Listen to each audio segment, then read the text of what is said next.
and welcome back to another episode of Planet Football, the football podcast where football talk never clocks out. We're your hosts, Adam, Chris, and Riley. We're going to start off today by going over last week's hot takes. Mine was very inaccurate. I thought that the Dolphins game was going to be exciting, and it was That game sucked. Fest. Yeah. I thought, maybe because they had a little bit of a showing offensively against the Bills the week prior, so I was like, hey, this might be fun. It might be an exciting game. I was wrong.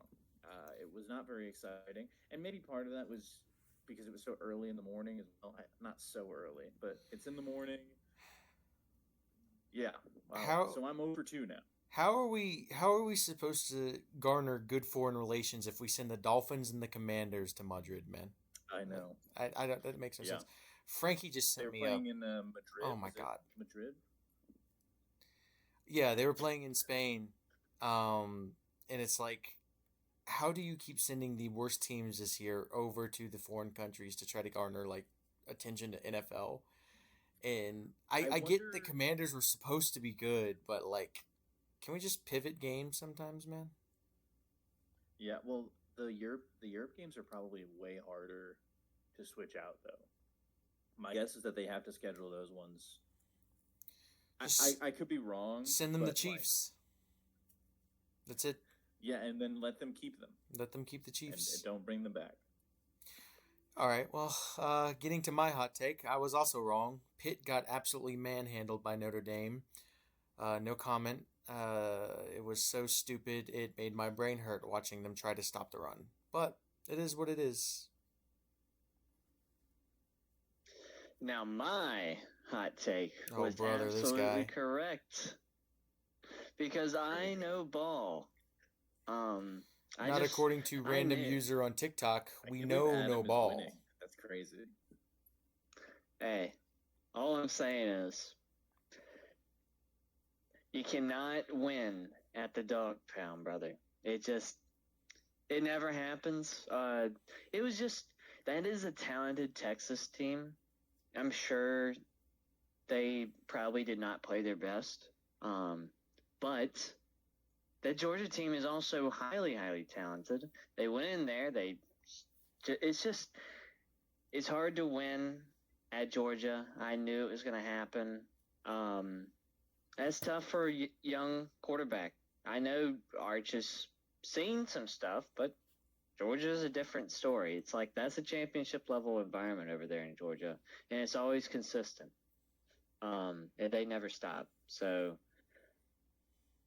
definitely, just impressive by Georgia, because just to wipe out all the thoughts of just giving it up or anything like that, they came out, smacked them, got the job done, and now they got a. I think they have a small one this week. They got a nice little rest game against Charlotte. So, yeah, my take was correct. Number one. We got to give Adam a point. Adam officially gets the first point of the season from us. Very unfortunate. His ego is probably already inflated to his head. It is. Yeah. I can feel the gravitational pull from here. Yeah, it's larger than the planet that's spinning in the background, man. I am just him, man. Now, is Planet Football a flat Earth or a round Earth? We are not having this discussion right now. Well, it's round. It has always been round. Considering our boss probably just sent me a flat Earth theory video. Okay. How about we get into the NFL segment?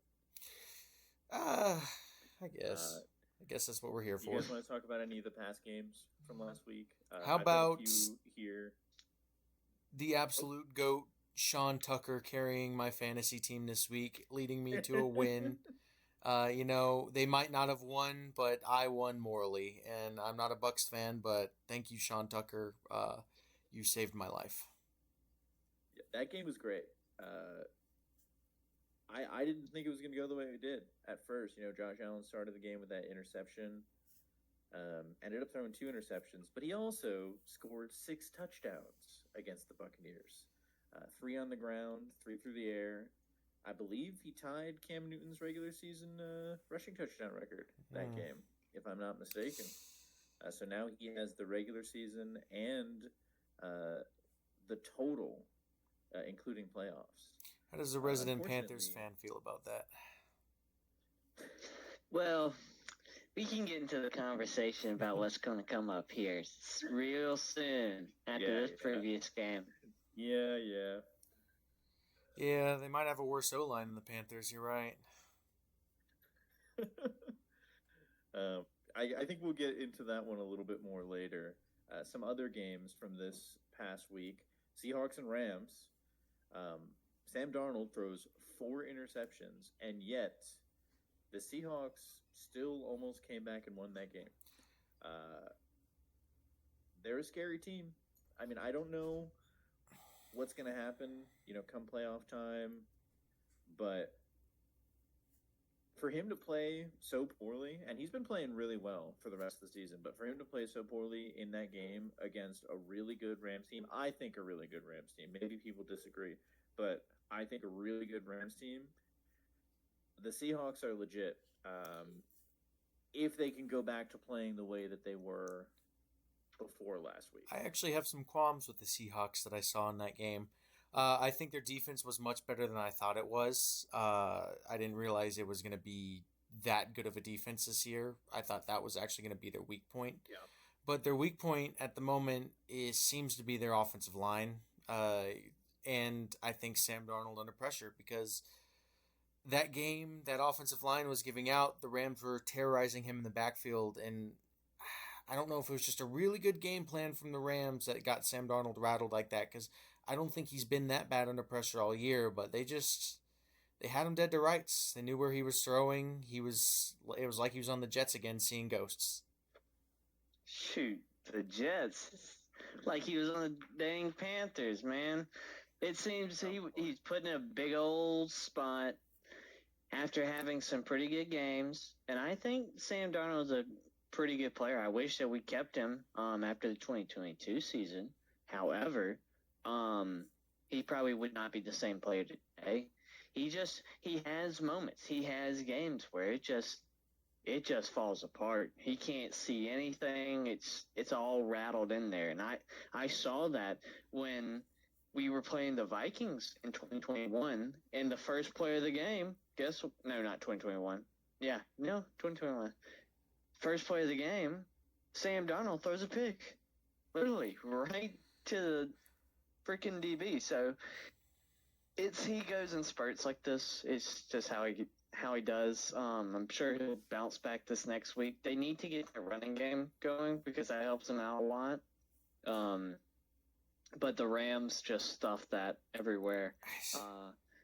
They were really getting yardage in the passing game, but clearly the too much pressure of trying to do too much, because they weren't getting those 4 yards, the 5-yard carries or stuff like that every single possession. So he's having to try to keep extending, and it leads to this mistakes that he had because he's trying to force it, trying to do too much, and that's what Sam Darnold's not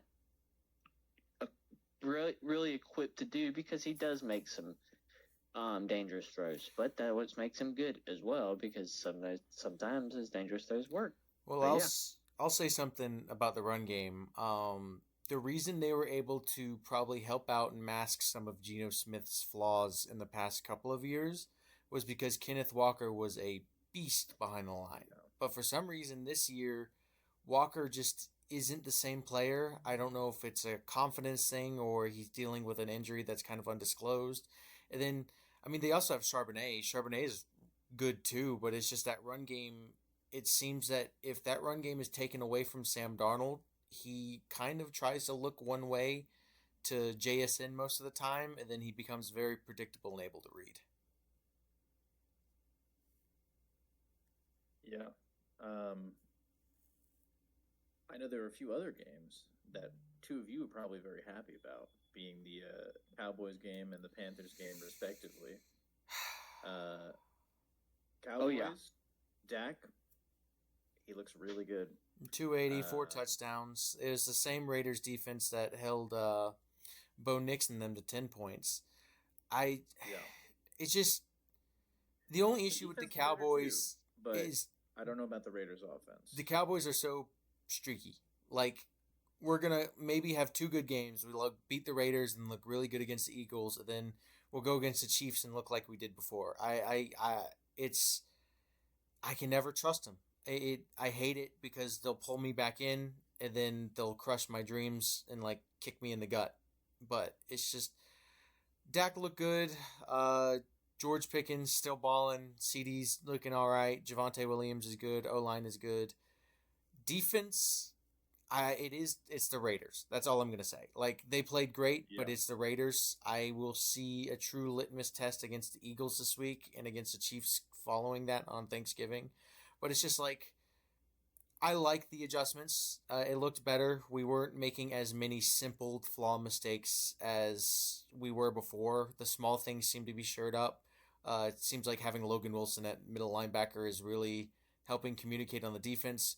Regaining your two safeties and DeMarvion Overshown too also helps. And then Quinnen Williams, man, he is a beast. He was worth the first round pick. Plus, it was the Packers pick, so Cowboys still have 3 picks in the next 2 years, and that pick will probably be a high one for the Jets anyway because it's coming from the Packers and not us. So, I think it's also the perfect game to have right after the bye, where your defense has kind of like recuperated a little bit. You've got some new pieces, and instead of throwing them right into the fire immediately, they kind of had a game where like they're playing against a team. It's still a team in the NFL, but they can sort of ease into it a little bit more and try to get their synergy going. And I'm really interested to see how they play against the Eagles upcoming this week, because if they play well against the Eagles and their defense just starts playing better in general, it's going to be a real problem for a lot of the teams that they play. Similarly, it seems, and not similarly exactly, but it seems that we have another team here, Adam, the that Mid-Anthers has seen a lot more success than expected. Kind of, what do you have to say about your Carolina Panthers and Bryce Young? So before I break in about the Panthers, it might be a little bit. The best I want to say that I mentioned my best move for the Cowboys was Quinnen Williams, because I think he can take over a game, and clearly it has paid off. I was right once more. I'm gonna go back into all the old videos and scrub every evidence of Adam being right. I'm gonna use AI, dub over his voice, and make him wrong. Let's just edit him out. Buddy's mic's been muted this whole time, and he doesn't even know it. It's crazy. Oh Lord! But okay, back on topic with the Panthers. I mean, what a game! I said that Bryce was going to need a performance like he did in 2022 or 2024, and he did it. I mean, exactly same stadium that he had 5 touchdowns in last year. He had the same exact thing, 448 yards, 3 touchdowns. That's career high in passing yards. It's also a franchise. Was it 3 or 4? Is Bryce Young a Falcons merchant? No, he is not. 3 touchdowns or 4 touchdowns? It's 3 touchdowns. 448 yards, 3 touchdowns. It's a career high in passing yards and a franchise record, beating out, I want to say Jake first, and then it was Cam. I can't really remember. But just impressive. Defense came out, got smacked. Just absolutely got smacked. They were doing it whatever they wanted with us. Bijan was running hard. Penix was making good. Penix was making some good reads. I thought he was having a pretty good game before but he started to slump off in the second half, and then he got injured, which isn't great for them either, because he's now out for the season, and possibly this could affect his whole entire career, because it's another tear in that knee. He was having a good game. Bro's turning into Optimus Prime. It looks like his, he was playing well before he got hurt. I mean, the Falcons were still able to move the ball with Bijan against that defense, but Bryce Young was he was him last week. I don't know what to say. He played like exactly how I expected him to play. Just command on a bum ankle too. Bum ankle, that should be mentioned. I know he's back this week, but still, that he went out twice with it being stepped on. So I thought he fell as well during the game, right? His ankle and got stepped on. Yeah. No. So he got stepped on and tripped. Oh, is that what happened? Okay. Yes. I thought. And then did he take a snap and fall backwards later in the game though? Or was that after? No, he never had that happen. He just slipped sometimes. Gotcha. I thought it was because his ankle was bothering him. No, it's just because he either got tripped or he slipped. What about Tetaroa? Oh yeah, and bro used his full name. Insane. But go back to Bryce Young here because I want to keep glazing him for a second. Bryce Young, 10 game-winning drives for him.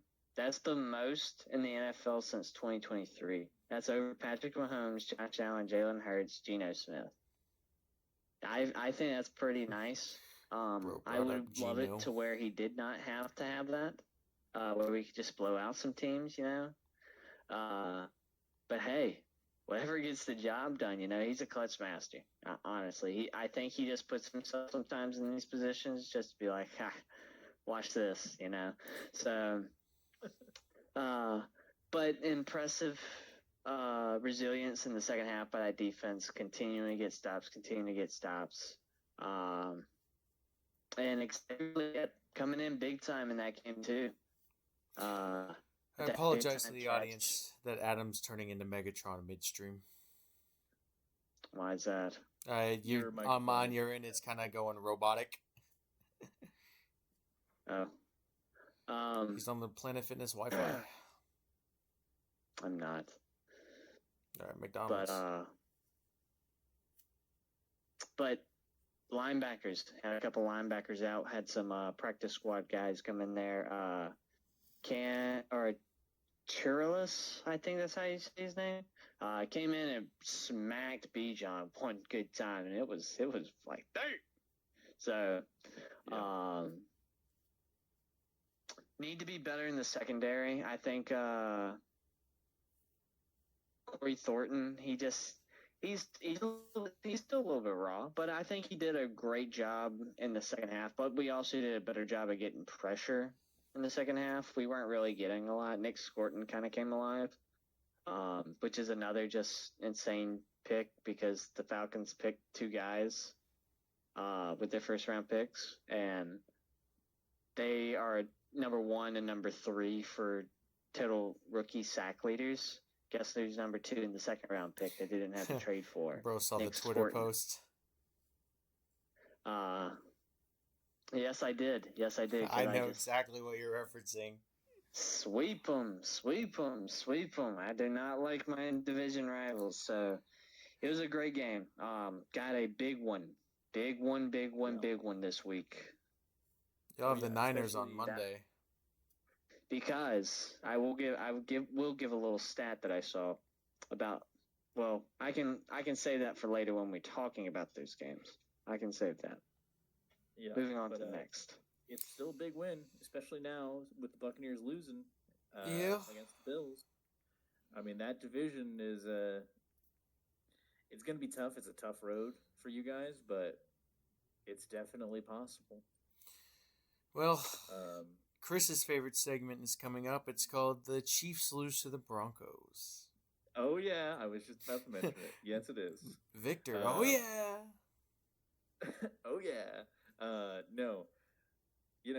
It's no surprise. I've been pretty open about my distaste for the Kansas City Chiefs. Mostly an emotional bias. But I did think the Broncos were going to win that game. I think they're a better team this year. They look really good to me. I even think that the game was not as close as the score would tell you. There were some misplays by the Broncos defense, especially they were getting the Chiefs into like third and long territory, and then there were some pass interference calls. The Chiefs are not the Chiefs from the past few years. Is Kermit the Frog washed? I'm sorry, I didn't hear it. What'd you say? I said, is Kermit the Frog washed, man? Like, is it him? I don't think Patrick Mahomes is not washed. It's a lack of dominant receiver. Travis Kelce taking a step back. No running back. Yep. Mediocre offensive line. Defense is still solid, but not like last year's defense. Yeah, it's still solid, but it's not as dominant as last year's. Right now, they're ranked 7. They're top 10 still. Yeah, but I feel last year's defense was like top 5. Like, oh yeah, it was last really tough to move on them. I forgot to mention for the Falcons, right, number one pass defense, hasn't had a 400-yard passer all year long. First one to do it. If you guys can tell, that was Adam's Super Bowl. After losing to the Saints, he loves his team. All right, I'm not gonna give him can't relate for that. But yeah, no, the Broncos win. The Broncos look really good this year. I do think the Broncos are probably going to lock that division down. We'll talk more about that later. Literally, but, there were a couple other games that were interesting to me that I just wanted to mention. We can go over like real quickly. Oh no, we're good on time, Chris. You're well good. The Jaguars beating the Chargers the way that they did. Yeah, they beat the crap out of them. Yeah, they beat them bad. I was like, wow.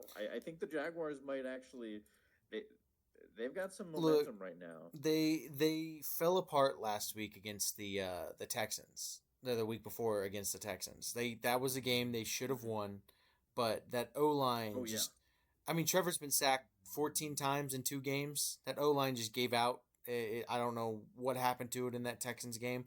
But then again, we just saw it in the Bills game. Those Texans just sacked Josh Allen 8 times. Defense is just... Oh, they're ranked number 1 for a reason, man. And yeah, they are elite. The fact that he's winning games with Money Mills is kind of insane to me because they weren't even winning with Stroud. I don't know what happened to him. I don't know if that bye week was so eye-opening to that coach and the defense, but D'Amico Ryan has them back on track, and if Stroud can get healthy and they can make a run, they might have a shot at least at a wild card. I feel it might be easier for the AFC this year because the AFC is not as deep as the NFC is. The NFC is tough, tough. It's going to be hard to hit a wild card. I think you need a minimum of like 11 wins to probably be a wild card team in the AFC or the NFC this year. But no, Broncos should lock up the division, barring a disaster. The Jaguars, they look good. Their defense is good. Trevor's doing enough on offense. Etienne seems to be back. And then adding some wide receiver help seems to have really boosted them. So it's going to be interesting this year. I was surprised. Another game that surprised me and made me a little unhappy was the Lions and Eagles game. I did not expect that game to be as defensive as it was. I thought the Lions were going to be able to put up more points. Why does every team turn to absolute dog water when they got to face the Eagles, man? Why do you have to play your worst game that game? Go out and beat them. I'm starting to think that I need them to lose. My bias might be blinding me, my bias against them might be blinding me. Maybe they're better than I think they are. Their offense is so mid. I cannot accept that. It's so baffling how mid their offense is despite all the high-powered names on it, man. But their defense is legit. That defense, adding Jalen Phillips was a really good add to an already dangerous defensive line. And then it's just, I hate it. Why? Why do they have to be so good, man? Why me? Yeah, I don't like it either. I just want a Super Bowl, man. It's our year. It's every year's your year. Yeah, maybe next year. Yeah, maybe next year. Yeah, maybe. We'll see. Hey, y'all got an opportunity this week though with them. Yeah, we'll get to that in that'll our be a hot big take tell. segments later. We'll get into that. We I can got talk something about, to say about that we can talk game. about upcoming games a little bit, and then there's one in particular that I want to go into a little bit more depth on. Hold on, But Chris. You know what time it is, buddy. Oh, It is time, guys. So we're actually trying something new this episode. We've got individual 5-minute segments from each of us. We have first up, Chris. We're going to start with your Galaxy game plan because that's actually next up on the docket. You picked a certain game. You're going to go over it in detail and its impacts and kind of just give a 5-minute or less detailed about that one game. Yeah. gotcha. Now, is this for a game coming up next week now here? Yes. Right? Yes. Yeah, okay. It's about upcoming games. Okay. Upcoming game. Yep. Just wanted to make sure. I'm sorry. I know I clarified earlier. Buddy, you did your homework. The one that I picked for this week. Yes, I did. The game that I picked for this week is actually the Colts-Chiefs game. We were just talking about the Chiefs' Wonder loss. why. I think they might have another one coming. I was running some of the numbers earlier today. I was looking at some of the statistics. Daniel Jones, first off, Daniel Jones is playing better than Patrick Mahomes this year. He's got a higher completion rate. He's got a higher QBR. He's got more touchdowns. He does have one more interception, right? But he's been playing lights out football. He's been playing really well. I think he's almost at 70% completion percentage, right? And not only that, but the Colts' most terrifying aspect, I think, is their rushing attack. Jonathan Taylor has been elite this season. I have been very impressed with him. I've been impressed with him for a while. He had a few down seasons, but man, this year does he look good. Now, the Chiefs' defense is good. They're a solid defense. But if the Colts can move the ball on them, and it seems like they've been playing so well this year. I feel like they play up against the Chiefs often. If they can move the ball, if Jonathan Taylor is able to move the ball, I think he's averaging 6 yards per carry right now.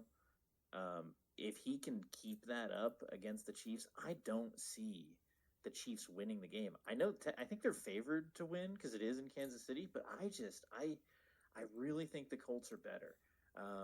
The Chiefs will be able to score against their defense, probably. Maybe. But I don't know if it's going to matter. The Colts defense is not bad. I want to say it's pretty middle of the pack right now, if I'm not mistaken. I think they're like ranked 19th, so maybe a little bit lower. But I think the Colts are the better team. I think if they can move the ball, if Jonathan Taylor can run the ball, if Daniel Jones can get the ball to his receivers, if they can hold on to it without turnovers as well, that's going to be a big determining factor. I know JT has not fumbled this year, and I hope I'm not cursing him with this one, but his ball security has been excellent this year. I really think that the Colts, in my eyes, I think they go into Kansas City and they get a decisive victory over the Chiefs. And the Chiefs have another week that's not going to go well for them. However, and I will say this as a caveat, the Chiefs have to win this game. Because if they don't win this game, the rest of their season is looking pretty grim. They have to win this game. They might come in with some crazy energy because they really don't have a choice.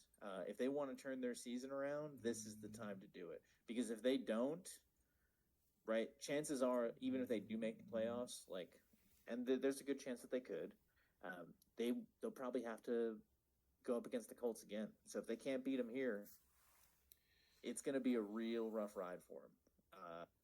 If they can win, and I really hope they don't, and I know there's an emotional part there, I really hope they don't. But I'm just worried that it'll give them the momentum that they need to start being the Chiefs from the past, I guess, Jesus, Has it been a decade now, basically, that they've been good? Yeah, about. And I think it could happen. I don't think it's going to happen. I believe in the Colts. I think that they are the better team. But there is that little bit of me that's like, man, this is the game that they have to win. And listen, I will talk bad about the Chiefs all the time, but the truth is, Patrick Mahomes is phenomenal, right?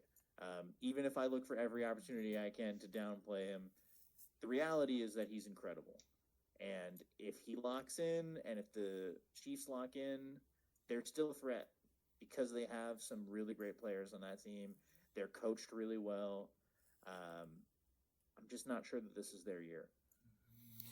Well, good first game to pick there, Chris. Colts Chiefs. Yeah. Like you said, I'm gonna dive into. You talked about the Colts defense. They're ranked 19th overall. They're number 5 in rushing defense and number 22nd in passing defense. They tried to address that issue by trading for Sauce Gardner, and we'll see how after the bye he comes out and plays and stuff like that. So, if Gardner was the solution to their pass defense that they needed, you could be seeing a extremely well-rounded Colts team. Like you said. And then and I'm hoping we do. With the Chiefs, I mean, I don't know. You can't count them out ever. They're just one of the teams. As long as Patrick Mahomes is there and playing, you never count them out of anything. That's just a tribute to how good of a quarterback he is and how good of a player he's been. But it's just this year it feels different. This year they don't have that energy to them. They don't have the demon dark magic behind them this year. It's like their sacrifices went unheard. I feel just like you watch me. Feel like you're watching geriatrics out there. They feel old. There's no excitement like there used to be with the deep passes Tyreek Hill. There's no breaking tackles by Travis Kelce on a linebacker, on a safety, in a one-on-one. There's no Isaiah Pachenko taking off for these big old runs, or Kareem Hunt taking off these big old runs. There's nothing. Isaiah Pachenko. Pacheco. Yeah. But it's just there's nothing there. Rashee Rice, he's should be in jail, man. Yeah. I hate to say it, I don't know how he got out of that one with just a 6-game suspension, but you got old Juju Schuster out there too. Corvette.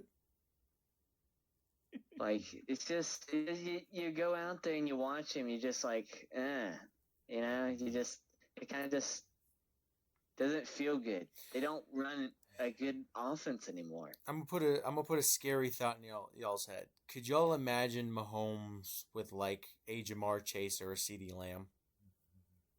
Oh my God! I really don't. I don't either. It would be a resurgence immediately. I think there were rumors 2 years ago before the CeeDee Lamb signing of the large contract that that the Chiefs were trying to check in on him for a trade, and Dallas said they wanted a minimum of 5 first-round picks from the Chiefs. And I'm like, if they were willing to pay that and he got CeeDee Lamb, it was over. There's nothing you can do. Mahomes CeeDee's dropping 2,000 yards every year. Mahomes dropping 5,500 yards every year. The man he might be unstoppable if you get him a number one. It's like the scary thought of what if Breeze had a true number one his entire career? Patriots with Tom Brady and Randy Moss. You mean maybe not quite like that. Pre-Drake May? It would be, Yeah. Fun fact, Drake May is 0-2 against Cade Klubnik. Let that simmer. Okay. Yeah, I don't think it matters. Because one of them is on a winning team and the other one isn't. Yeah, well, Clemson will beat Furman this week and the Patriots will lose, so Cade is on a winning team. Okay, let's get back to the... What's the next thing? Eagles Cowboys. Talk about the Eagles Cowboys, a game that spoiler alert, is going to be in my hot take. I think we all know what it's going to be, boys, but that'll be waived till later. I think this is I the think it true definitely could litmus happen. test for this Cowboys defense. Even though their offense isn't as good as it is actually an offense that has very much moved the ball and destroyed them earlier in the season. I feel you have to pressure Jalen Hurts, and Deron Bland has to lock down Devontae Smith. I trust Keelan Carson on A.J. Brown just because of the way A.J. Brown's been playing this year. And then the run I'm not worried about because, I mean, those defensive tackles on the Cowboys between Kenny Clark, Odigizua, Quinnen Williams, and Solomon Thomas, who's been playing great this year, I'm not worried that much about the run. So it's just you gotta Overshone is gonna have the biggest role in this game. In the first game, they destroyed the Cowboys with Jalen Hurts escaping the pocket and picking up first downs with his legs. Now Cowboys return to Marvion Overshone, a 4-3 speed linebacker who's like 6'3", 240 pounds of pure muscle. He is gonna be the Jalen Hurts spy that entire game. This is what he's meant for. He's gonna keep him in check. He needs to keep him in check. That's the key to the game. If that defense can just, I mean, hold, that's all the offense needs. You have to be right where the Colts are, like middle of the pack, number 20. That's it. That's all you got to be. Offense, I'm a little worried because they have a really good defense, but we were very successful against them in the first game. And I mean, if CeeDee Lamb didn't drop those footballs, we could be seeing a different story in that first game. But I think this is a chance the Cowboys have to rewrite their fate of the year. You're sitting at 4-5-1. This is an extreme must-win game. It is not a must-win for the Eagles. They're sitting at 8-2, 9-2, and top of the 8-2, I division think. by a mile. So I think the Cowboys come out with a higher energy, especially being at home this week. I think it's one of those games where it's probably going to be a good one, but the Cowboys are in must-win mode and the Eagles aren't. Yeah, I could not agree more. I think they can do it. I think they can do it. I think if they have the right attitude, I think if they play well, if they can stuff the run, that's going to be the biggest thing for them. And I think their run defense is probably where the Cowboys defense is the strongest right now, like you were saying. Man, I don't know. I'm worried. I think the Eagles are better than I'm giving them credit for. Like there's this little voice in the back of my head that's saying like, despite your bias, despite your hatred, you know that they're good. Well, yeah, And we'll find out. they're a We'll find out contending if that's team. true. Their offense just hasn't been the dominant force that it's been in the past couple of years, but their defense is still just as good, if not better than past years. And then there's that slight scare in my head, like, what if the offense wakes up? Then it's just it sucks because there's nothing much you can do about it. Just hope that the Cowboys kind of revamped defense with the return starting safeties, Overshone, return defensive back core, and the new additions is enough to put you in at least wild card contention. Because, like, the Eagles would need a generational collapse for the Cowboys to win the division, and I don't see that happening, just the way they're coached and how they play. No, I don't think so. As much as I hate to admit it, they're a well-coached team, they're a solid team, and they are hard to beat every year. But if they win, they will be... Oh my gosh. Well, who was... No. There has not been a back-to-back NFC East champion in 20 years? So... It's been a long time, yeah. This year might be the year. Could happen. I think the Cowboys have a good chance. You know, I like them. I think they can. I think the talent that they've added on that defensive line. I think Quinn Williams is going to just wreak havoc. I think he is. And I think if the Cowboys' offensive line can block good enough, I think it might be a very good game for the Cowboys. I think I like their chances there. I kind of want it to happen because I think it would be absolutely hilarious. So yeah, I hope the Cowboys win. Yeah. There are really two more games I think I want to talk about that are upcoming to look out for. We can go quickly over this next one. I think is going to be a really good game. The Buccaneers at the Rams. The Buccaneers have been struggling a little bit, I think, these past few weeks, but I do believe they're still really good. I think Baker's still good. The Rams, I think, are really good. That's going to be a good game. I have a feeling that's going to be a really good game. I'm excited to see it. I know that Adam's going to be rooting for the Rams. Yeah, I think I am. But I think that I think this is more of a test on the Rams than the Buccaneers. I agree. Yeah, it's another tough game for them. They've been playing man, they've actually been kind of like in the heat of battle against some of these teams recently. Exactly. And it's going to be another interesting one where it's like this to me. I see the Rams as like one of the best teams in the NFC right now, and this will be kind of a prove it game of like, all right, does this team have what it takes to go all the way? I already think that they're in contention. Like, I think they're going to make the playoffs. I think that they could make a deep run, depending on how they play against Tampa. We're going to get to see more of them. I think we're going to get to see where they really are, like what their ceiling potentially could be. I'm excited to watch the game.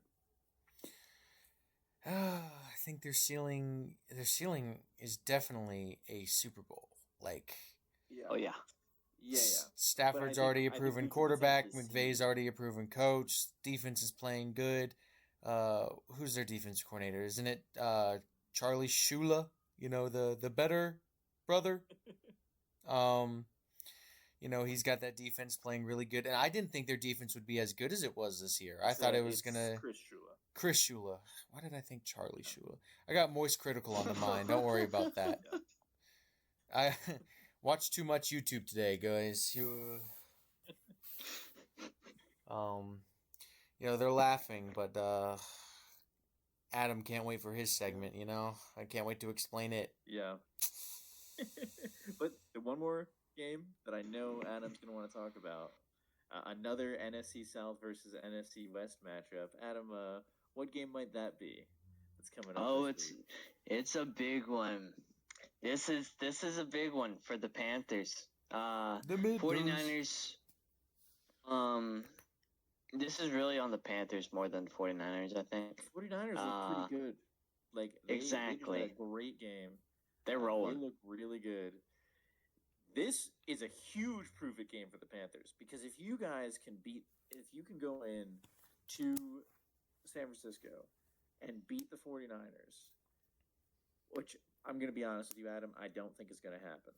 But if it does, that means that the Panthers are like, all of a sudden, they've got to be on people's map. Like they've got to be on the watch list, you know. The Panthers FBI watch list. Percentage for if they win this game is 44% to make the playoffs. With a loss, 18%. So this is playoffs right here. This playoff football. 50-50 shot if you win this game. So it's time. Gonna need another impressive game from Bryce Young, I feel. Because you cannot doubt Robert Saleh. He's gonna have something concocted. It's prime time. He always does something crazy in prime time. This ain't the Jets, Robert Saleh, man.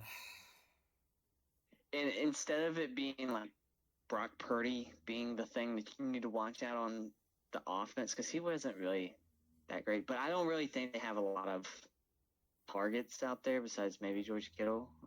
George Kittle played pretty well last week. But the big name, well. yes, that's the big name. Christian McCaffrey, that's the guy you got to stop because he's insane. and he can take it. Yeah, it's not about stopping; it's about minimizing. So if you can take him out of the game somehow, not take him out, but Yeah. I think go for the the way that you knees. gotta take Running him. all over the defense. Yes, you gotta have an eye on him all times, no matter where he goes. I think putting on Morig or Trayvon Morig or Morhig, or I can't really say his name or last name, but Trayvon Diggs. need to put him no. need to put him down in the box because he is a box safety. Put him in the box, put him on Christian McCaffrey every play. Every play. No matter where he goes, he is following. Yeah. But you always got to have all eyes on there. Yeah. Because you know what? Because you know what Kyle Shanahan is going to do when he realizes, they have one guy covering him on their game. They're going to run some sort of rub route or something to get him wide ass open, and he's going to take it to the house. So you need to watch it with that. Yeah. Do that sparingly. All right, I boys. think that. Go ahead. Finish your thought. Sorry. I think that in probably key situations, what they're going to look for, they're going to look to get him just boom, boom, boom, boom, boom, boom, move it against the defense because that's what the Panthers did with him. Boom, That's what pow. works with him. That's why he's I think he's the leading receiver for the 49ers right now. He has like 700 receiving yards. Yep. On that note, I agree. It's big with the Panthers. They play the Niners, the Rams, then the Saints, and then the Bucks, and then the Seahawks, and then I think the Bucks again. So they need to win. They're in must-win mode, and I agree with that. And we're gonna probably end on that note for the NFL segment. We have to move to one of our other new segments. What we're gonna call this one's Adams. It's called Fraud Alert. Adam will go over his biggest frauds over NFL and college football, so both. And the reason we chose him for this is because it takes a fraud to know a fraud. Okay. Who's on fraud alert this week?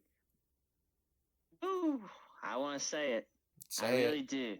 Say it. It's your segment. I really want to do it.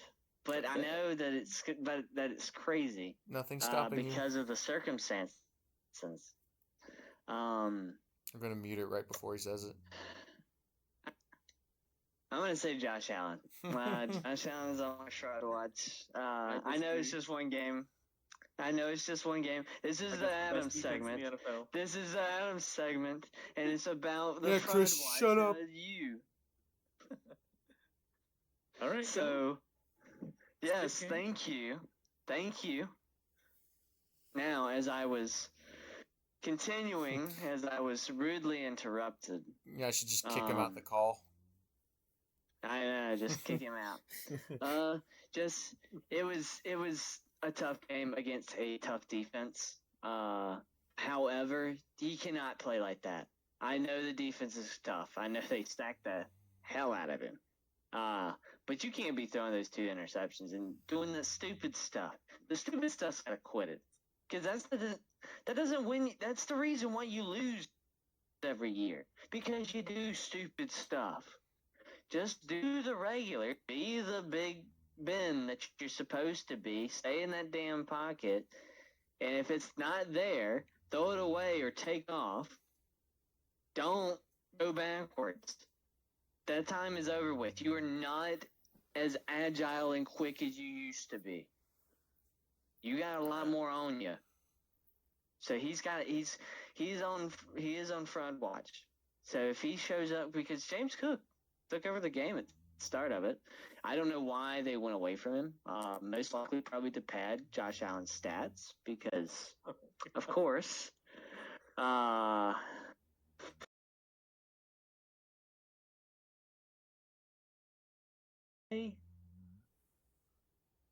I had to see. But yeah, he is on a fraud watch against the Pittsburgh Steelers. Another game. Yeah, Mason Rudolph legacy game at Pittsburgh. He's got to just don't do the stupid stuff. Don't do this stupid stuff. Knock that crap out, and you could be great. Because you're not looking like going back to back for MVP right now, my man. It's looking bad, and Not as bad. he's got to. He's too grown to be doing all this. He's been in the NFL for too long to be doing these stupid stuff. There, like we saw like just gods play every week, doing the most craziest thing, and now we have this. We just have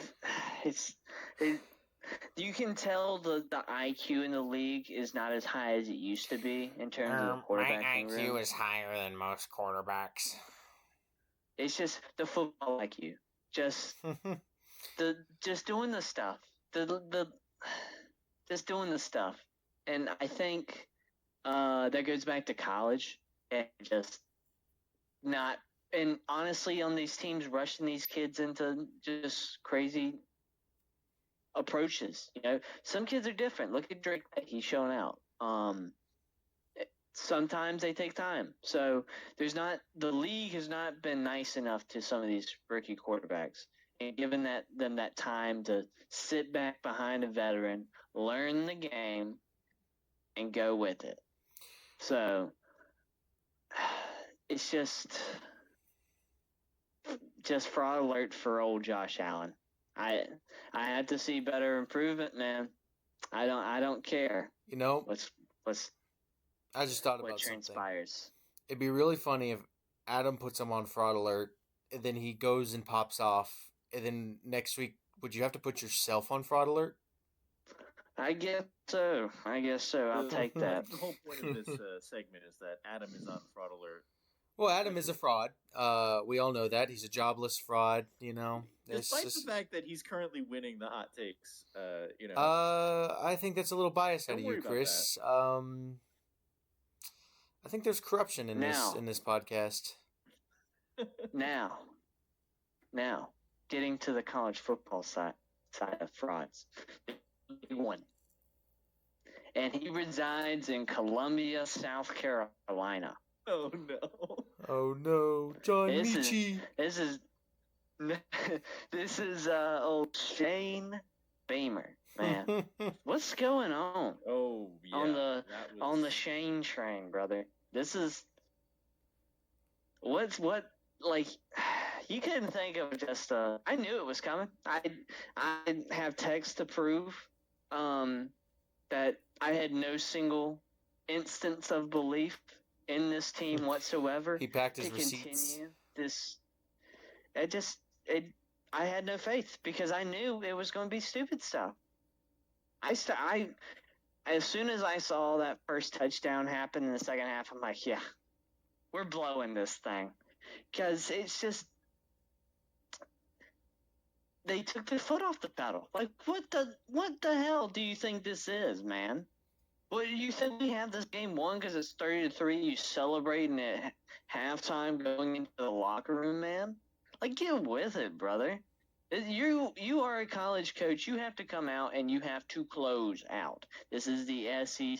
It ain't just some ACC school where you can just mess around and still somehow win. It's yeah. When Clemson beats them in 2 weeks, it's gonna be hilarious. And and this is a big one because he has 2 straight weeks of winning the state. You have to beat Coastal Carolina at home, and you have to beat Clemson at home.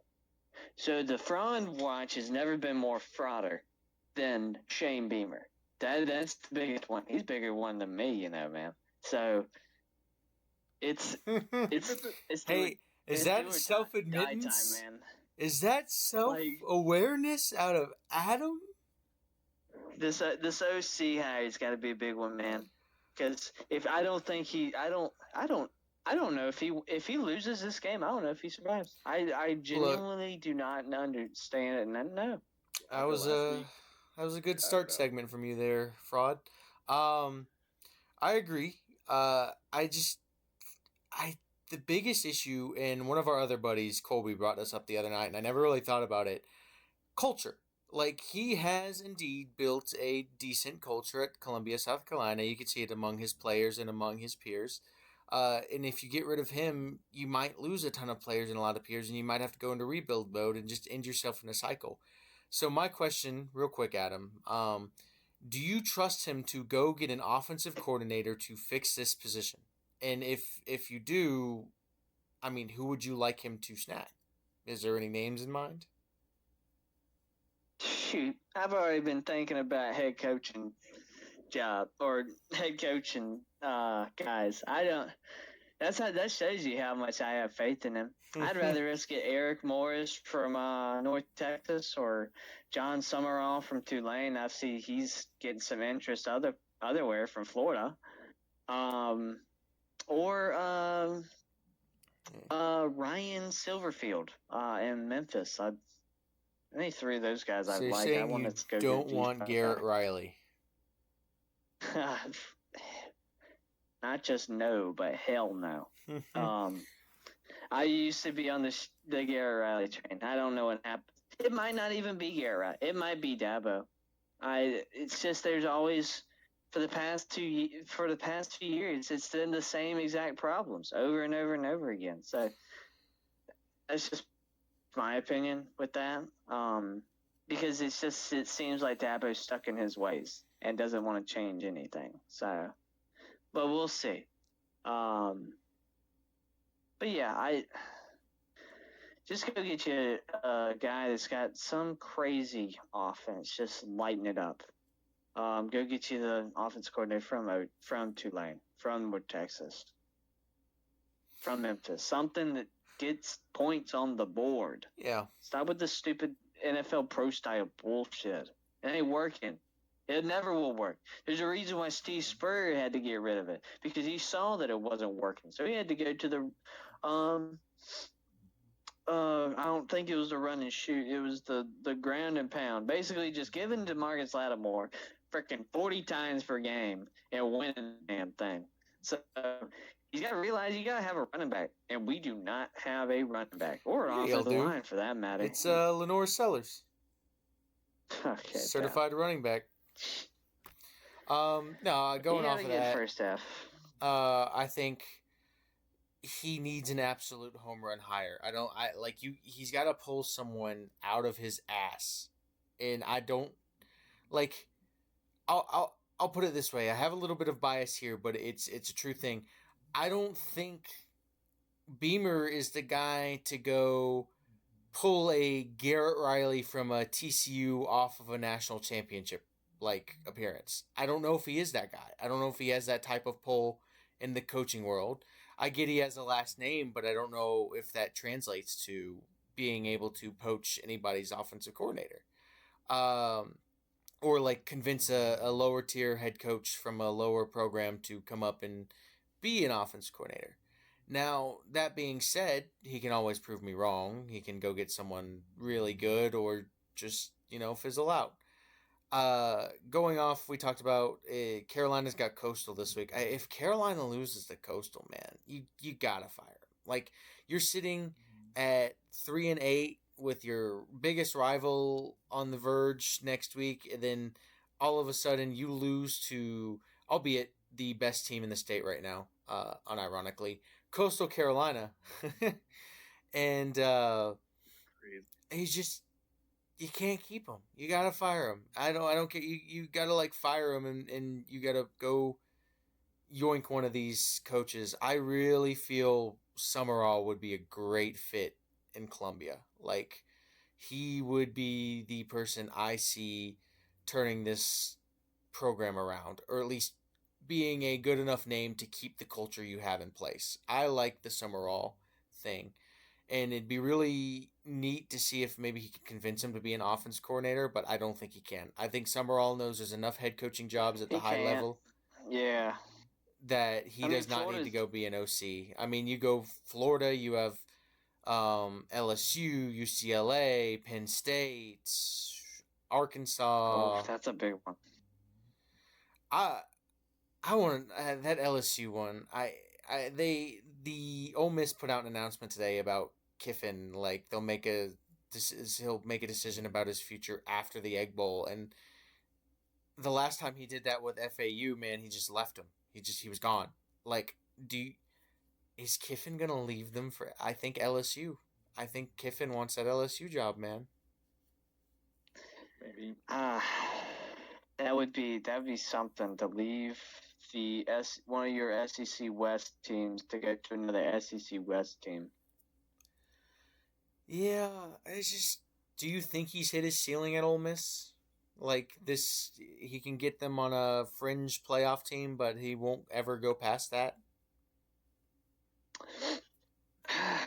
I don't know. I mean, I think it depends on how he finishes out the year. To be honest with you, because I mean they are in a good position.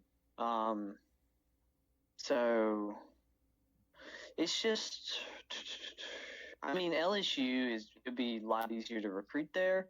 Florida would be a lot easier to recruit there. But these teams are still they're gonna LSU probably would be the better of the two. Florida you'd probably be in another rebuild.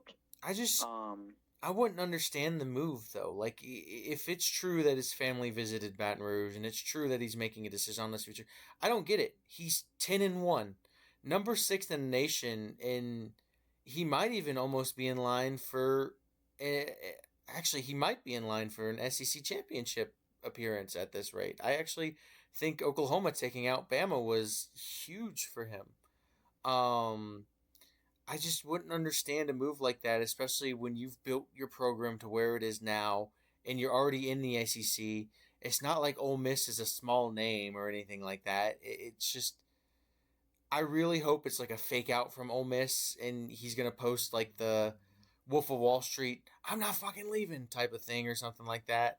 But it just seems odd to me. And he's done this. The issue is he's done this his entire career. He has done this with every team he's left, other than Tennessee, when Tennessee had to can him for being a major rule breaker.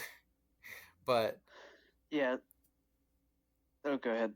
I just, like, especially if you got a team that I look at and honestly, you're in a year where anybody can win the Natty this year. They're not far out of it. No one is really in the top 10. And it's just like I could see Oklahoma winning it. I could see Georgia winning it. I could see Bama winning it. I could see Vanderbilt making a random run, getting in and winning it too. I don't know.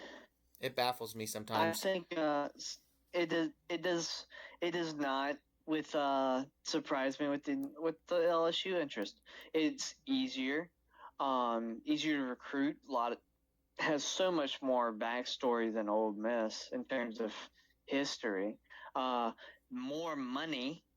They're going to pay him a lot more, and they're also going to have a lot more money to go out and get players because Kiffin's a hot name. That's a lot hotter than to sit here and try to sell a failed guy at Notre Dame, you know? So it makes perfect sense. They're wanting to make something splash to get a lot of talented players there with a talented head coach. It makes perfect sense. And it'd be easier for him. Yeah, it would. But I don't know. The college football world has just shaped so weirdly over time. Let's talk about some of the past games from this previous week. You had Pitt go against Notre Dame, and then Notre Dame absolutely manhandled them. Not much to talk. Notre Dame solidifies their playoff contendants for me. As long as they don't make a slip, they should be the independent team in and stuff like that. But what about I want to talk about Georgia and Oklahoma. What two massive wins for those teams? Yeah, the Bama versus Oklahoma one was a little bit more impressive to me than the Georgia versus Texas because I said that hot take the other day. I had a lot of faith in Georgia, but Oklahoma they kind of been iffy up and down, and they had a big one for competing for the SEC title and going into Bryant-Denny Stadium and taking Bama down like they did is very impressive. I actually don't think Oklahoma has a shot at the SEC title right now anymore. They would need. I don't know. They would need. No, because even if, say, Bama gets their second SEC loss and Ole Miss takes their second SEC loss, that moves them into third at 6-2, which they'd still be behind Ole Miss because Ole Miss has the tiebreaker over them and wins. But you still have A&M, who their max SEC loss can be 7, or like they'll be 7-1 in SEC play, and Georgia, who will be 7-1 in SEC play. So I think, is the SEC title game not locked up to those two yet? Because I mean, they're both. I guess I don't know. I wonder if Texas A&M has Texas. I'm pretty sure. Yeah, they're 7-0, but I don't even know if they lose to Texas that they lose their spot at the top. I don't know. I don't know how the tiebreakers work in the SEC as well as other conferences or anything else like that. I can't remember who beat them. Who beat who? Texas A&M the first time. Texas A&M does not have a loss. Oh, they don't? No, they are 10-0, undefeated in the SEC? 7-0. Yep. Oh. 10-0, 7-0. I am imagining things. Georgia has a loss. Theirs was to who was it? Bama. But like I said, well then Bama would hold. The tiebreakers are going to be odd in this one because Bama holds the win over Georgia. Ole Miss holds the win over. Did Ole Miss play Bama this year? No, they didn't. Ole Miss doesn't hold a tiebreaker over anyone. That's odd. Okay. But I don't know. It's going to be weird how they decided this year. Other than that, you had the game where you were right. Georgia absolutely manhandled Texas. Texas just, I mean, they're going to be probably a 9-3 team, or maybe not. Maybe 8-4, because I don't know if they'll even beat Texas A&M, but that's a rivalry game. You can never tell. It's just, what happened to Texas this year? They got a better team on better team on paper, yet they fell apart. Just odd.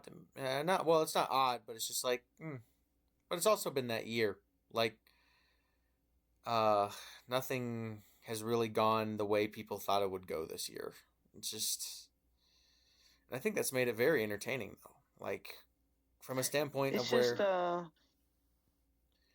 ahead. A standpoint from where my team's 5-5 and dog shit at the sport, watching everybody else just beat each other up is kind of funny. The Panthers being good, I've been able to disassociate. Yeah, very unfortunately, the Cowboys don't help. So, but how about Clemson getting that big old win against old Louisville? Yeah. It was a great win. I liked it. You went into Louisville. You beat them 20-19. Albeit a lot of it helped that they missed those kicks. I was actually arguing with a Louisville fan because they sacked our punter and they got the ball on our own 25. Proceeded to get backed up 20 yards and missed the field goal. And he's like, "It's pure luck." And I said, "Just score a touchdown, fuckhead," and that wouldn't happen. So it's just like, whoa. Buddy, there's an explicit content warning on this. They already know. I click this stuff when I upload it. No children allowed. Yeah, it was a good win. I liked it. For once being able to walk into a ranked team's house, take them down. Defense is looking much more solid. Offense can get it done when they need to, albeit the play calling is still atrocious.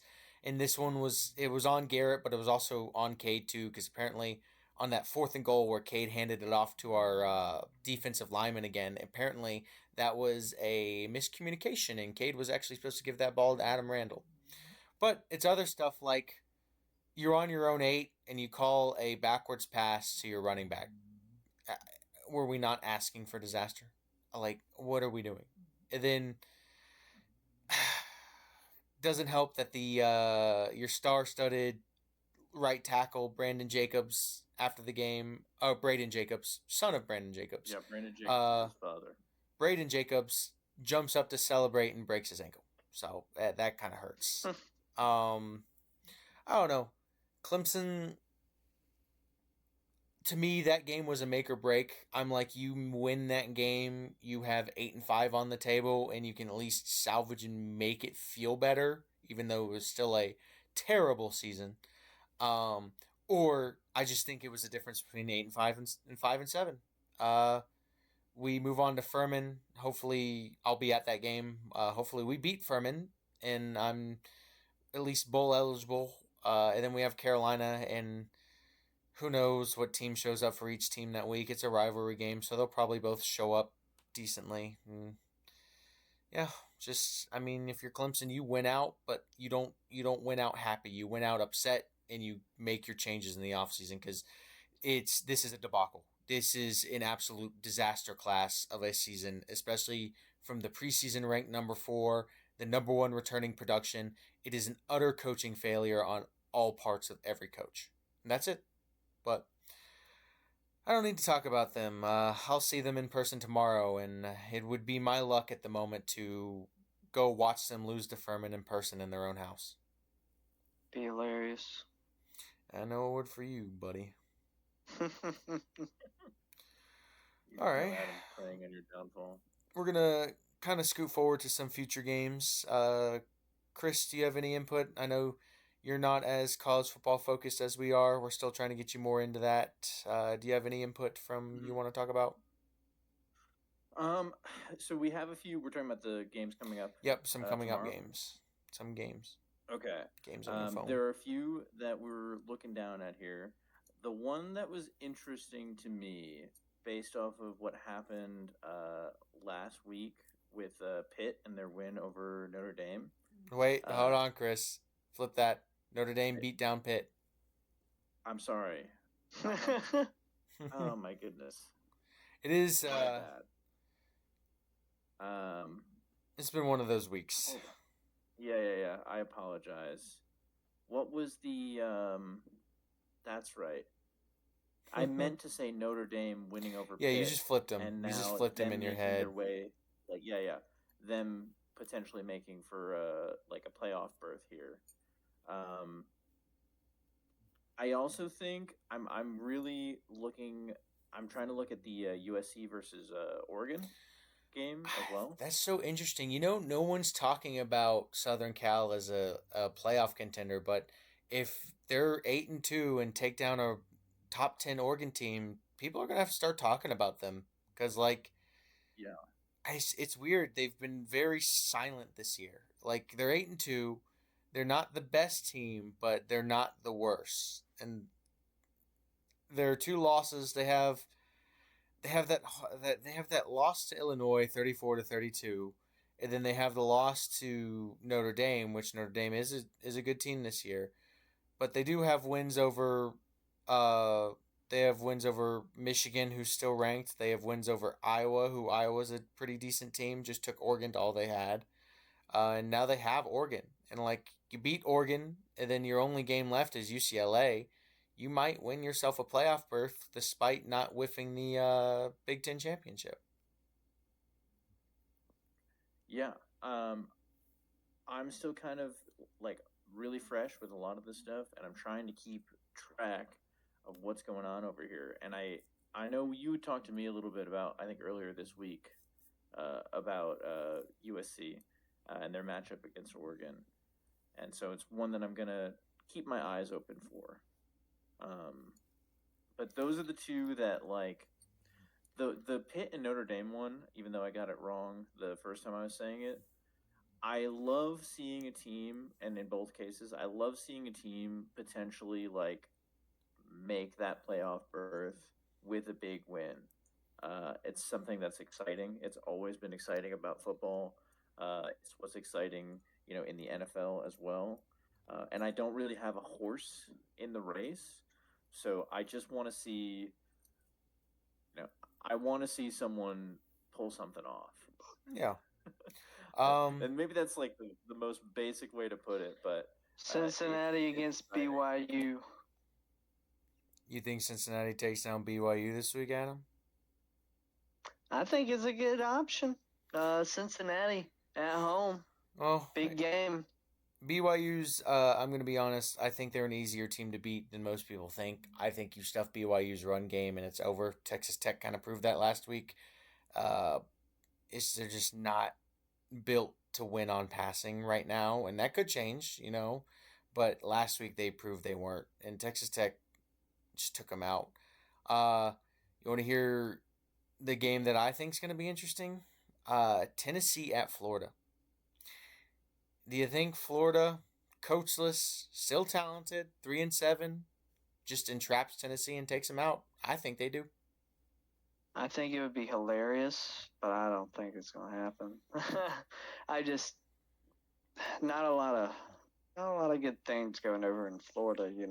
I know they had a close one against Ole Miss last week, wasn't it? Yeah, I mean they led Ole Miss for a good bit, and then Ole Miss just pulled away in the fourth quarter.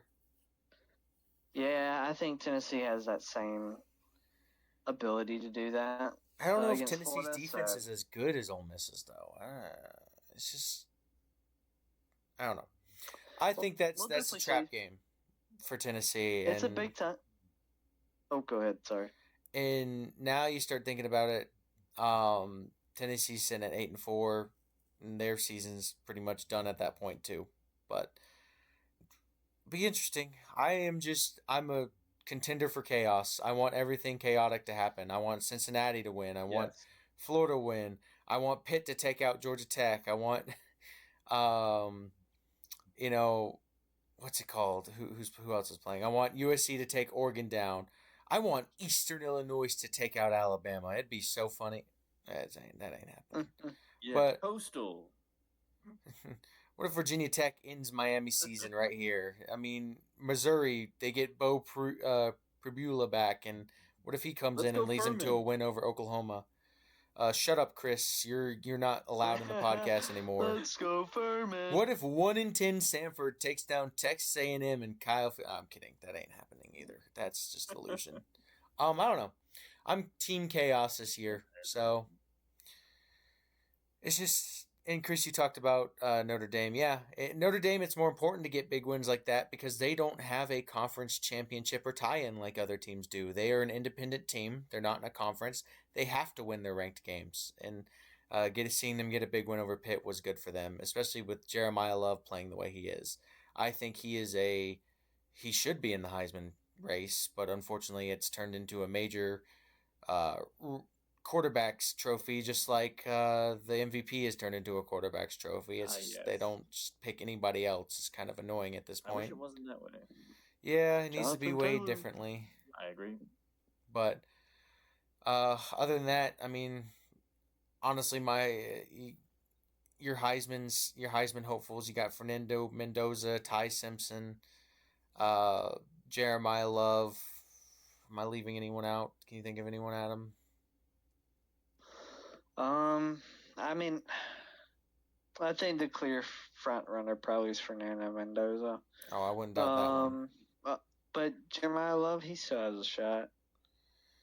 I think this is kind of a weaker year for Heisman. I don't really think there's anybody whose stats stand out all that much other than those three. And it's just like there's not the definitive guys. Like, yeah, they should. It's not like Ashton Jeanty last year, who's averaging 190 rushing yards a game and murdering it, who should have won Travis Hunter. Or you have a Travis Hunter who's playing good on both sides of the ball. Like, you don't have those guys this year, in my opinion.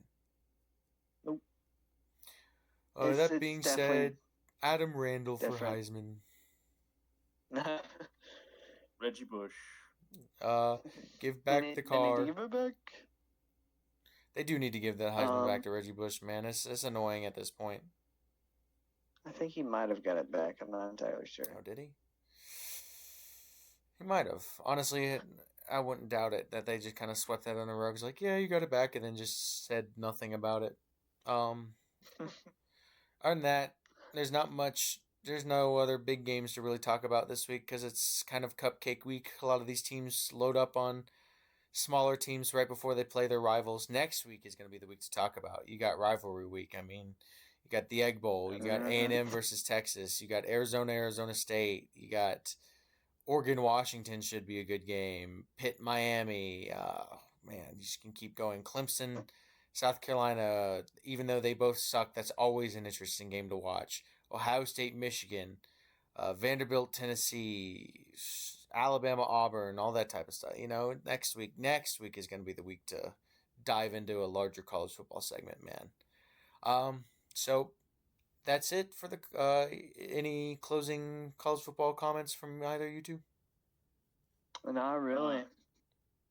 I am excited to see what happens. I'm hoping that it's crazy. All right. Now it's my turn. I get my own segment this time. It's called the Planet Pick 6. This is where I'm just going to fire 6 rapid fire mini predictions. Not too large, not too bad. Or not all predictions, but just like my thing. I'm going to go over biggest win, worst loss, best QB performance, worst coaching decision, under the radar standout, and upset watch. So biggest win, I think it has to go to Notre Dame. Like I said, you don't get too many ranked teams on the schedule they put on as much anymore. They needed that Pitt win. You take that Pitt loss, and it's kind of over for them. The worst loss. Oh man, the worst loss. That one's kind of tough. I think I'm gonna switch to the NFL on this one and go to the game last night and talk about the Bills. I don't think that was a game you could afford to lose. I think you needed to go in and you needed to beat those Texans. I don't think you could have. You should have lost that game. You should have won it. That's a bad loss. And you're now sitting at 7-4. The Patriots running the division at the moment, and now you have less room for error in that division. Best QB performance.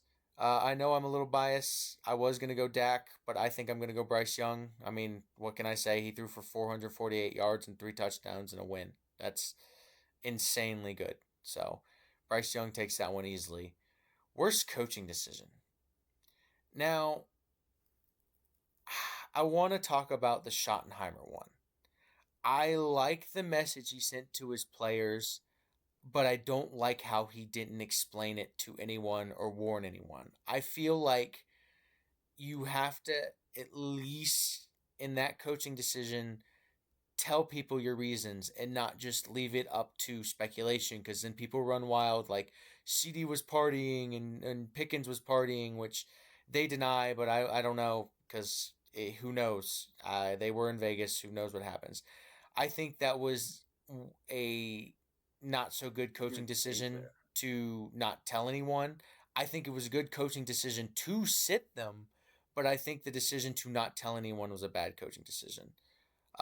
That's pretty much it. Other than that, my honorable mention for that would be Beamer not changing his offense in the second half to adjust to the A&M adjustments. That was also a terrible coaching decision.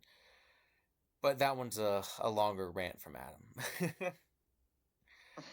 And then under the radar standout, I feel like nobody's really talking about him this year for some reason, and he's on a national championship contending team. Gunnar Stockton, man, continues to play well, beat tough competition, and just does what he needs to do. He wins games. I don't think he's as flashy as years past quarterbacks that they've had, but he is honestly just solid, straight solid. No one talks about him like they should, and I think he needs more credit than he deserves, because he's a good quarterback, man, and he's proven it. He deserves more credit than getting, yeah. Yeah, you're right. I misspoke. He's the Georgia quarterback. Okay. Yeah, Georgia's pretty good this year, huh? Well, yeah. They're usually good, though, right? They're usually good, yeah. But I think they're better this year than I thought they would be. And then last little thing, upset watch. I talked about it earlier. I think Tennessee's on upset watch. I think Florida, with nothing to lose, is a very dangerous team with how talented they are. And I think Florida traps them in their house like they did Texas earlier in the season and just takes them down. That's just my pick on that one. Just nothing else really left on that. I think those are the categories I'm going to stick with. If not, I might just do 6 picks in the future, like pick 6 games and just do random picks. But I don't know. I like those. That was my fun little segment, the Planet Pick 6. So Y'all have any comment? Well, I think it's time for the hot takes. I think it is time for the hot takes. Who wants to start? I already know mine. I'm gonna revel in it. I'm gonna shine in my moment. Not me. You know what? Maybe Okay. Adam. I'll go first. All right. So, my hot take. It's also a hope. I think my hot take: the Carolina Panthers go in and shock the world and beat the San Francisco 49ers. I think it's going to be a close game. However, I think the Panthers go in there and shock them. I think Bryce Young continues to improve on his performance. Offense goes out there, shocks the world, and I think we win that damn ball game. Let's go, man. Hey, I just got a very big report on my Twitter feed right now while you were talking about that. I like your hot take, Adam. I didn't mean to interrupt with this. As Lane Kiffin and Ole Miss met Friday, confidence brewed in Baton Rouge. LSU is finalizing a near $90 million plus offer to the coach, blessed by the governor, and 25 plus mil in annual roster cash in its most serious push to gain his commit. Told you. My God, that is a lot of money. More money, man. They got. You know, I want to talk about the hypocrisy of the LSU governor. I don't like that the athletic director paid this man this big money and he doesn't do nothing, and then he's about to turn around and do the same thing probably. Watch this crap. The only reason that popped in my feed is because reminder: should Lane Kiffin take the LSU job, his debut will be against Clemson next fall at home. So, yeah, sorry to interrupt with that. That was just a huge kind of bombshell that popped up in my feed. So, yeah, now your hot pick. Yeah. Oh, my hot pick? I think we all know what my hot pick is. The Dallas Cowboys beat the Eagles by 10 or more points. I think, like I said, their defense is better up to par. Their offense finally got a little back on track against the Raiders. And I think they had a bad taste in their mouths. Crap. Turned dyslexic. Bad taste in their mouth earlier this season after losing a very winnable game against the Eagles on those CD drops, and I know CD's probably looking to redeem himself. George Pickens is playing much better now than he did in that game, and the O-line is actually fully healthy, and then the defense looks better. I think Dallas goes out. I think it's a close game for a while, but I think in the end, the defense actually puts together enough stops for our offense to pull ahead, and they win the game, I say, like 30-20, something like that. That is my hot take for the week. Dallas takes down the Eagles by 10. Yeah. I feel similarly about the Dallas game, but I am going to make a different selection. Chris, don't pick the Giants. I'm not going to pick the Giants. As much as I want to. Jameis Winston. I have a feeling that the Lions are going to beat us by like 50 points. I don't want to think about that right now.